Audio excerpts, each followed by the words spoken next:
ہمارے ہاتھ میں. اور جب میں جاتا ہوں دوست اور برادر ممالک کے پاس، ان کے سربراہان بڑے پرتپاک سے ملتے ہیں، لیکن میں ان کے چہرے دیکھ رہا ہوتا ہوں کہ وہ کہہ رہے ہیں کہ شہباز شریف آگے ہو پھر مانگنے ہم سے. میرے بزرگوں، میرے نوجوان ساتھیوں، اس طرح کام نہیں چلے گا، زندگی اس طرح بسر نہیں ہوگی.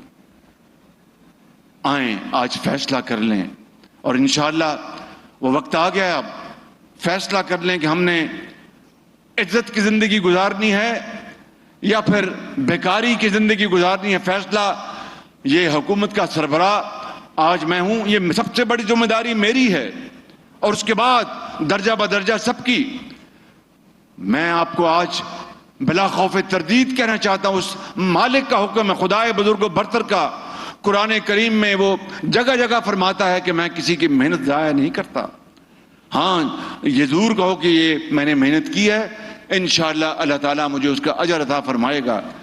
تو میں آج آپ کو بتانے آیا ہوں کہ اب وقت آ گیا ہے کہ IMF کے پاس انشاءاللہ خدا کرے کہ ہم دوبارہ قیامت تک نہ جائیں.